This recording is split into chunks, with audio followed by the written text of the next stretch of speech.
आइए दोस्तों साथ मिलकर देखते हैं लेटेस्ट वीडियो। आज एससीओ की मीटिंग चेयर की गई इंडिया की तरफ से, जिसमें चाइना, ईरान और इसके अलावा पाकिस्तान के प्राइम मिनिस्टर ने भी पार्टिसिपेशन की है। पाकिस्तान के प्राइम मिनिस्टर शहबाज शरीफ साहब ने ना सिर्फ बाकायदा तौर पे इंडिया को थैंक यू बोला है, बल्कि साथ ही साथ क्रॉस बॉर्डर टेररिज्म को कंट्रोल करने के लिए भी दोनों साइड से बात की गई। लेकिन अगर हम अभी बात करें एससीओ मीटिंग की, इस वक्त जो प्राइम मिनिस्टर शहबाज शरीफ भी गए हैं, आप किस तरह देख रहे हैं? उसमें क्या आपको लग रहा है कि जाना चाहिए था प्राइम मिनिस्टर शहबाज शरीफ साहब को? जाहिर ऑनलाइन ही वैसे तो ज्वाइन किया है, लेकिन किस तरह देख रहे हैं आप इस मीटिंग को कि ये कितनी इंपॉर्टेंट है?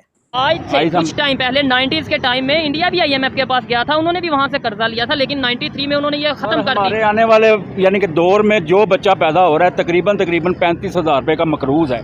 दुनिया में आने से पहले 1,35,000 हो सकता है, 35,000 1,35,000 रुपए का मकरूज है सर। जो पाकिस्तान की पोजीशन है कि हम वो एक आइसोलेटेड मोड में है, मल्टीलैटरल फोरम्स में हम उस तरह नहीं है जिस तरह हमें होना चाहिए।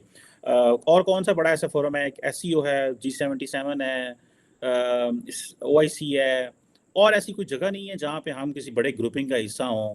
चाइना को जरूरत है इंडिया की, जब एक दूसरे का फौजी मार रहे हैं वो, लेकिन रेट नहीं रोक रहे। इंडिया को जरूरत है चाइना की, क्योंकि इंटरनेशनल मार्केट में चाइना की मजबूरी है। इंडिया कुछ कंप्रोमाइज कर रहा है, हमारे साथ इंडिया क्यों कंप्रोमाइज करेगा? हम यहाँ तो हमारे इतने बुरे हालात हैं कि बेरोजगारी बढ़ी है, 10 लाख आदमी चला गया, 750 आदमी किश्ती के अंदर डूब के मर गया। द रीजन बिहाइंड इज के वो इसलिए स्पॉइलर का रोल प्ले कर सकता है।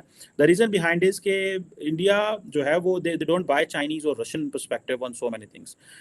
सो लेकिन India itself is so much important that it can not be ignored as well, कि आप इसको इग्नोर भी नहीं कर सकते। इंडिया हमारा दुश्मन है, इंडिया के साथ हम कैसे ट्रेड कर सकते हैं? इंडिया हमारा सगा नहीं है। अच्छा। इंडिया हमारा दुश्मन है। ठीक है, हम जो मर्जी लाख कोशिश कर दें। अभी देखें ना, इंडिया पाकिस्तान आने के लिए राजी नहीं है, हम इंडिया में जाने के लिए राजी हैं, वर्ल्ड कप खेलने के लिए हम राजी हैं। एकदम सिर्फ क्या है कि हम IMF से कर्जे लेते हैं। अच्छा। जो IMF ने हमें कहना, हमने उसकी बात को so they are good with what they are doing. So मेरा ख्याल है लार्जली इंडिया के लिए एक चैलेंज भी है, और चैलेंज ऐसे कि बिकॉज उनको ये वर्चुअल कराना पड़ा।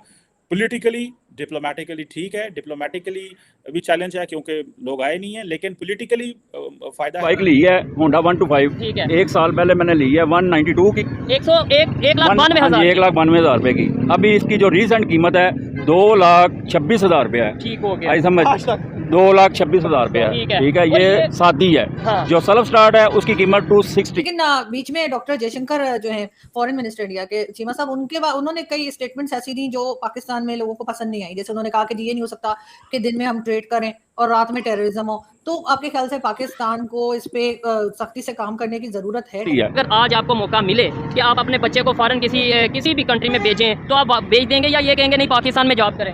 ईमानदारी से बताइएगा। जी मैं बताता हूँ आपको। अगर मेरे पास वसाइल हो ना, देखो फॉरेन कंट्री में भेजना जो है ना वो इतना आसान नहीं है, लाखों की गेम है। अगर कनाडा भेजना तो 30-40 लाख लगता है मेरे भाई, पाकिस्तान से अगर कनाडा। हाँ जी, और अगर मैंने सऊदी में भेजना तो 8-10 लाख लगता है। हेलो नमस्कार दोस्तों, स्वागत है आप सभी का हमारे YouTube चैनल SP News 91 में। दोस्तों मैं आपको बता दूं कि जो SCO मीटिंग थी बहुत सारे देशों के साथ थी, पाकिस्तान के साथ भी थी, और ये मीटिंग ऑनलाइन थी, जिसमें हमारे मोदी जी ने इस मीटिंग का संज्ञान लिया। और इस मीटिंग के खत्म होने के बाद बहुत सी बातें हुई इसमें, लेकिन इस मीटिंग के खत्म होने के बाद जो पाकिस्तानी PM है शहबाज शरीफ, उसने स्पेशल थैंक यू बोला इंडिया के लिए। लेकिन मोदी जी ने कहीं ना कहीं उनके थैंक यू को इग्नोर कर दिया इस मीटिंग में। इससे पहले भी जब जयशंकर साहब ने एक स्टेटमेंट दी थी कि दिन में हम ट्रेड करें और रात को हम ट्रेड करें और दिन में हम वो मतलब इनके फिर टेररिज्म, रात को हम टेररिज्म का इनका जो है मतलब फैसला लें, मतलब टेररिज्म का सामना करें, इस तरीके की बात स्टेटमेंट दी थी हमारे जयशंकर साहब ने। और इस मीटिंग का देखो, इनके पास में एक यही SCO का जो ये मेंबर है, इनके पास में सिर्फ एक यही वो है कि ये ग्रुप से जुड़े हुए हैं, बाकी इनके पास में कुछ नहीं है। और इसमें आप समझ सकते हैं कि इस मीटिंग से कहीं ना कहीं पाकिस्तान को जो है बहुत ही खुशी हुई है। अभी IMF ने $3 बिलियन का इनको जो है लोन भी प्रोवाइड कराया है, और कहीं ना कहीं अब ये परेशान आ चुके हैं और अब चाहते हैं कि इंडिया के साथ में ट्रेड स्टार्ट हो जाए। तो दोस्तों वीडियो बहुत ही इंटरेस्टिंग रहने वाली है। पाकिस्तानी आवाम का इस मीटिंग पर क्या कहना है और वहां पर कितनी महंगाई एक चरम सीमा पर है, ये सब कुछ आपने क्लिप्स में भी देखा होगा। और अब आगे इस वीडियो को पूरा जरूर देखिएगा। अगर वीडियो पसंद आए तो लाइक करना बिल्कुल ना भूलिएगा। तो आइए दोस्तों वीडियो को स्टार्ट करते हैं। चाइना इंडिया की भी आपस में दुश्मनी है, वो तो ट्रेड करते हैं, उन्होंने ट्रेड बंद कर दी है। देखिए वो ट्रेड करते हैं, लेकिन उन दोनों की मजबूरी है। तो दोनों हमारी मजबूरी नहीं बता दो। $700 अरब की एक्सपोर्ट होगी इंडिया की। ठीक है, हमारी गुज़श्ता हुकूमत में किसी हुकूमत बाद में 30 जो न्यूज़ आ रही है तो 33 अरब डॉलर की जो थी वो हमारी एक्सपोर्ट है, लेकिन उसके इंडिया के एक्सपोर्ट के बराबर, आटे के लून के बराबर भी नहीं था। सही है, लेकिन ये है कि वो कम से कम ग्रोथ हो रही थी। अब जो माशाल्लाह से जो हमारी मौजूदा हुकूमत की सिचुएशन जा रही है वो हमारी ग्रोथ रेट नेगेटिव जा रही है। तो जब आप नेगेटिव जाएंगे तो गर्दन झुका के चलेंगे। वो दोनों लेवल पे हैं। यानी हम ये दुश्मनी वाला माइंड में रख लें और वैसे भीख मांगते फिर ऐसे भागते रहे, वो दोनों लेवल पे हैं। चाइना को जरूरत है इंडिया की, जब तक एक दूसरे का फौजी मार रहे हैं वो, लेकिन ट्रेड नहीं रोक रहे। इंडिया को जरूरत है चाइना की, क्योंकि इंटरनेशनल मार्केट में चाइना की मजबूरी है। इंडिया कुछ कंप्रोमाइज कर रहा है, हमारे साथ इंडिया क्यों कंप्रोमाइज करेगा? हमें तो हम यहाँ तो हमारे इतने बुरे हालात हैं कि बेरोजगारी बढ़ी है, 10 लाख आदमी चला गया, 750 आदमी किश्ती के अंदर डूब के मर गया। ठीक है, उन माँ बाप का क्या हाल है, उनके साथ के पूछे उन माँ बाप क्या सिचुएशन है कि जिनकी रात की नींद, जवान बच्चे जो है 750 आदमी, जिसमें 80% पाकिस्तानी थे, वो डूब के मर गए, शहीद हो गए। लेकिन हमने हमारे तो है ना, हमने वहाँ पे कोई उसके लिए कोई उनके लिए जो है ना, जो हमने कोई कोशिश नहीं की। हमने यूनान से नहीं पूछा क्या जी वो 3 दिन मदद के लिए आ रहे थे, वो गैर कानूनी थे, हमारे बंदे थे, हमारे पासपोर्ट तो पाकिस्तानी थे, हमारे शनाख्ती कार्ड होल्डर थे। हमारे पासपोर्ट की वैल्यू है, आप ईमानदारी से बताइएगा, इंटरनेशनल लेवल पे वैल्यू है। वो 2-3 साल तो पहले नजर आनी शुरू हुई थी, लेकिन अब जो सिचुएशन है मांग मांग के हमारे जो प्राइम मिनिस्टर खुद उन्होंने प्रेस कॉन्फ्रेंस में कह दिया, कल की प्रेस कॉन्फ्रेंस, मुझे तो खुद हैरानगी हो रही है, उन्होंने कैसे कह दिया कि जी मैं तो किसी के साथ चाय पीता हूँ, तो वो कहते हैं जी मियाँ साहब बैठे जी, आप तो हमारे लिए कर्जा लेने आ गए मेरे ख्याल में। तो ये कल एक प्रेस कॉन्फ्रेंस हुई थी जी, मैं तो खुद परेशान हूँ, हमारे बच्चे कहाँ जाएंगे, उनका मुस्तकबिल क्या होगा, कहाँ जाएंगे, कहाँ पलेंगे, बच्चे बेरोजगार हो रहे हैं, परेशानी हो रही है। मेरे बच्चे ने BS फिजिक्स किया हुआ है, ठीक है, वो जॉब ढूंढ रहा है, और हमने मजबूर होकर एक कपड़े की दुकान पर एडजस्ट करवाया उसको। देखें इस टाइम हमारी ये कंडीशन है, और ये पाकिस्तान के मेन एरियाज हैं। लाहौर की अगर हम बात करें, रिकॉर्डिंग करते हैं, गुजरांवाला की बात करें, यहाँ रिकॉर्डिंग करते हैं, ये मेन एरियाज हैं। अगर यहाँ पे BS फिजिक्स करके कपड़े की दुकान पे सेलमैन होगा, तो जो सिंध का एरिया है, जो कश्मीर का एरिया है, जो बलोचिस्तान का एरिया, वहाँ पे सबसे बड़े सिटी में आप खड़े हैं, गुजरांवाला संती शहर है, इधर बेरोजगारी अरूज पे जा रही है, इंडस्ट्रियल एरिया है, यहाँ पे सिचुएशन है। हाँ जी, अरूज पे जा रही है, जो है ना बेरोजगारी अरूज पे है। ठीक है, बड़ा मजा आया, परेशान है, बड़ा मजा आया बात करके। जर्नलिस्ट थे, बिजनेसमैन भी थे। लास्ट में ये बताएं, ये चीजें हम पब्लिक को कैसे बताएं, इन चीजों पे डिस्कस क्यों नहीं हो रहा, डेवलपमेंट के हवाले से हम क्यों नहीं बात करते? ये जो लोग खड़े हैं, ये जो यूथ खड़ी है, आपने बात की, देखें वो सुनने के लिए खड़े हो गए। मेन स्ट्रीम मीडिया पे ये बात क्यों नहीं की जाती? आप लोग आवाज़ उठाते हैं, हम आवाज़ उठाते हैं, मेन स्ट्रीम मीडिया क्यों नहीं आवाज़ उठाता? बात यह है सर कि यहाँ पे सिचुएशन इस किस्म की है कि जो कहीं से बात करे उसका खाना खराब कर दो। ठीक है, अब ये कह दो ये गद्दार है, ये किसी के कहने पे कर रहा है। हाँ जी, तो ये एक सिचुएशन ये हो गई है कि वो बेचारा आपको नजर नहीं आएगा, नजर नहीं, बंदा गायब, बंदा नहीं नजर आएगा, वो बंदा गायब हो जाता है, सोशल मीडिया के सामने आ गया, उसने हुकूमत के खिलाफ कोई बात कर दी, नेक्स्ट डे वो आपको नजर नहीं आएगा। क्यों फ्रीडम ऑफ स्पीच पाकिस्तान में नहीं? आप तो जर्नलिस्ट हैं, क्या कहते हैं सर? वो अगर होती तो उस वक्त शायद हालात चेंज होते। अगर इस वक्त पाकिस्तान में तो कानून नहीं है, देखेंगे कानून अशराफिया के लिए, गरीबों के लिए तो कानून ही है। गरीब जो है वो धक्के खाता है एक दरख्वास्त लेके, 15-20 दिन थाने में तो उसकी शुमाई कोई नहीं होती। एक अमीर आदमी प्राडो गाड़ी से उतरता है, वो 10-20 हज़ार 25 हज़ार रिश्वत देता है और अपने मुताल्लिका बंदे को अंदर करवा देता है। बात ये तो कल्चर चल रहा है, ये कल्चर ख़त्म नहीं हो सकता। इसलिए पाकिस्तान के जो है ना इंफ्रास्ट्रक्चर जो है, इंसाफ का कानून नहीं है यहाँ पे। और सबसे पहले मैं ये समझता हूँ एजुकेशन सिस्टम को चेंज होने की जरूरत है। आप क्या कहेंगे? सर एजुकेशन सिस्टम भी तब चेंज हो जब आप मुल्क के अंदर इंसाफ का कानून लेके आए और करप्शन को खत्म करें। हर जो है उसमें इदारे में तो करप्शन मौजूद है, तो जब जहाँ पे करप्शन होगी वहाँ पे आप ग्रोथ कैसे होगी? वो जो करप्ट लोग हैं वो अच्छे लोगों को आगे नहीं आने देंगे, वो कभी भी नहीं आने देंगे। जब वो नहीं आने देंगे, आपकी यंग जनरेशन जलीलो ख्वार होगी, BS फिजिक्स करके, MSc करके, ME साइकोलॉजी करके, ठीक है, और इसके अलावा जो कपड़े की दुकान पे जॉब, कपड़े का जो PhD करने वाला जो बेचारा हेडमास्टर लगा हुआ है, मैं आपको दिखा देता हूँ। बहुत ऐसी एग्जांपल्स मुझे आइडिया है। आपने हेडमास्टर बोला, उन्हें भी जॉब नहीं मिल रही। हेडमास्टर तो फिर शुक्र है लग गया है। हाँ जी, वो मैं आपको बताता हूँ, अगर PhD देखे ना तो PhD का पूरी दुनिया में रेशियो ये होता है कि किसी भी मुल्क में, और हमारे जैसे पाकिस्तान जैसे तरक्की पजीर मुल्क में, ठीक है, वो तकरीबन सिर्फ उंगलियों में गिने होते हैं। बिल्कुल उनको 10-10 लाख की नौकरी भी कंपनी, वो इतने ज़हीन लोग होते हैं, बड़ी रिस्पेक्ट दी जाती है, बड़ी रिस्पेक्ट। लेकिन यहाँ पे वो बेचारा वो जो है ना हेडमास्टर लग जाता है या सीनियर टीचर लग जाता है। हेडमास्टर को भी ना वो आंखों से चूम के रख लेते हैं कि या अल्लाह तेरा शुक्र है को 70-80 हज़ार लाभ भी जाएगा ना। ये जो सिचुएशन पाकिस्तान में बनी है, लास्ट में बस पूछूंगा, वाइंड अप करूंगा, ये इंटरनेशनल लेवल, आप तो मेरे से ज्यादा बेहतर जानते चाहूंगे कि सोशल मीडिया पे लेट्स सपोज ये मैं वीडियो अपलोड करता हूँ, पूरी दुनिया देख सकती है, ठीक है। इंटरनेशनल लेवल पे जब ये सिचुएशन जाती है, कोई बिजनेसमैन यहाँ पे आके इन्वेस्टमेंट करना चाहेगा, कोई फॉरेन इन्वेस्टर यहाँ पे आके ये कहेगा कि मैं टेस्ला की कंपनी यहाँ ले आऊँ, मैं यहाँ पे ओपो थी। इंडिया ने अभी जब अमेरिका में थे प्राइम मिनिस्टर मोदी, तो उन्होंने वहाँ पे कहा जनाब के पाकिस्तान तो, और उन्होंने they made the White House agree on that statement कि जी Pakistan sponsors terrorism, cross border terrorism, so and सो।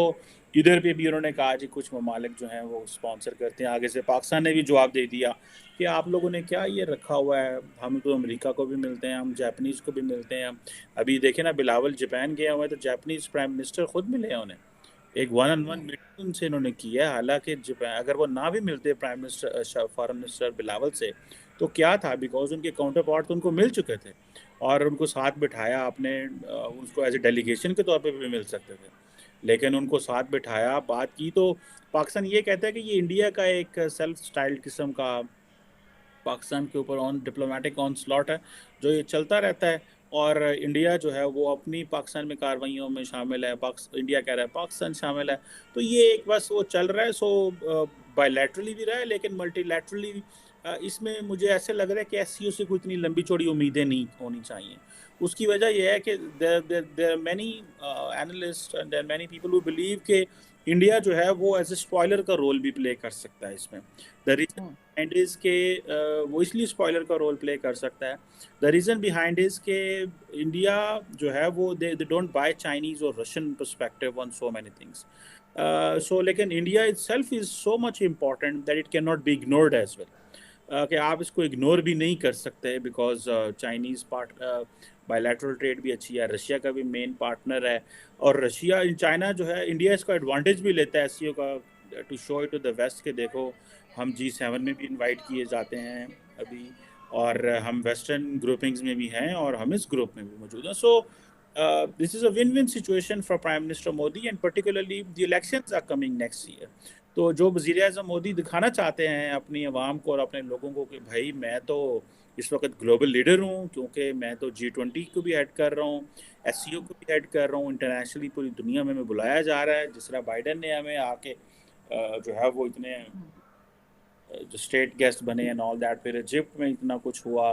तो ये चीज़ें जो हैं दैट टेल्स के जो मोदी साहब हैं उनके लिए एससीओ मीटिंग उतने फ़ायदे तो नहीं हैं वर्चुअली मिलते नॉर्मली, लेकिन क्योंकि I think India is not expecting so much from this group as a multilateral forum, but India has good relations bilaterally with all these countries except China. China के साथ भी इकोनॉमिकली ठीक है, but politically border में issues हैं। लेकिन India को वो कहते हैं ना, मल्टीलैटरली को इतना वो फ़ायदा नहीं है, लेकिन बायलैटरली क्योंकि इंडिया सबके साथ बहुत अच्छा है, इंक्लूडिंग सेंट्रल एशियन ममालिक, including Iran, including Russia, Pakistan को निकाल के, सो वो they are good with what they are doing. So मेरा ख्याल है लार्जली इंडिया के लिए एक चैलेंज भी है, और चैलेंज ऐसे कि बिकॉज उनको ये वर्चुअल कराना पड़ा, पॉलिटिकली डिप्लोमेटिकली ठीक है, डिप्लोमेटिकली भी चैलेंज है क्योंकि लोग आए नहीं हैं, लेकिन पॉलिटिकली फ़ायदा है। और इन अदर वर्ड्स जिसे वो कहते हैं ना कि फॉर होम प्राइम मिनिस्टर की जो कॉन्स्टिट्यूंसी है इंडिया, उसको बड़ा मोदी साहब को फ़ायदा होगा कि बिकॉज वो ये बता सकते हैं उनको, अपनी आवाम को देखें हम ये हेड कर रहे हैं। और इस वक्त जितने भी बीजेपी के स्पोक्स पर्सन है वो सारे टीवी पे आके सारे शोखियाँ मार रहे होंगे, लुटियाँ मार रहे पाइन ऐ देखो ना जनाब, और वो कांग्रेस को कह रहे होंगे देखो ये हो गया वो हो गया फलान। So politically this is they have done marvellous by having G20 and SCO in a same year, but particularly before elections. बिल्कुल ऐसा ही है, लेकिन ये भी अच्छी बात है कि इस किस्म की मीटिंग्स अगर होती रहें तो हिंदुस्तान पाकिस्तान के लीडर्स जो हैं वो कम से कम एक दूसरे के सामने बैठेंगे, एक दूसरे को थोड़ा बहुत फेस करें और बात करने की भी हो सकता है आगे उम्मीद हो जाए। लेकिन बीच में डॉक्टर जयशंकर जो हैं फॉरेन मिनिस्टर इंडिया के, चीमा साहब, उन्होंने कई स्टेटमेंट्स ऐसी दी जो पाकिस्तान में लोगों को पसंद नहीं आई। जैसे उन्होंने कहा कि जी ये नहीं हो सकता कि दिन में हम ट्रेड करें और रात में टेररिज्म हो। तो आपके ख्याल से पाकिस्तान को इस पे सख्ती से काम करने की ज़रूरत है टेररिज्म रोकने के लिए, क्योंकि हम इनकार तो नहीं कर सकते कि हमारी तरफ से कश्मीर बॉर्डर पे जो है कुछ ना कुछ चलता रहता है। वो लोग कहते हैं जी ड्रोन्स के ज़रिए ड्रग्स भी आ रही हैं, हथियार भी आ रहे हैं, कई तरह की एलिगेशंस हैं। तो उसके ऊपर सिर्फ इनकार करने से आपको लगता है कि हम साफ निकल आएंगे कि ठीक है जी हमने तो कुछ किया ही नहीं? देखिए, ये जो दो चीज़ें हैं, एक वक्त ये था कि जब कश्मीर में जिहाद जारी था तो पाकिस्तान वाज सेंडिंग मुजाहिदीन, पूरी दुनिया को पता है इंडिया को। तो दोस्तों ये वीडियो देखने के बाद आपके दिमाग में कोई ना कोई सवाल, कोई ना कोई विचार जरूर आया होगा। मैं आपसे कहना चाहता हूँ, आपके दिमाग में जो भी कोई थॉट आया है आप उसे हमें कमेंट बॉक्स में मेंशन जरूर करें। साथ ही मैं आपको बता दूं, यदि आप चैनल पर नए हैं तो प्लीज इस चैनल को सब्सक्राइब करके बेल आइकन को ऑल पर सेलेक्ट कर लीजिएगा, ताकि भविष्य में हम जैसे ही कोई वीडियो अपलोड करें उसका नोटिफिकेशन आप तक सबसे पहले पहुंचे। तो दोस्तों वीडियो को अंत तक देखने के लिए धन्यवाद।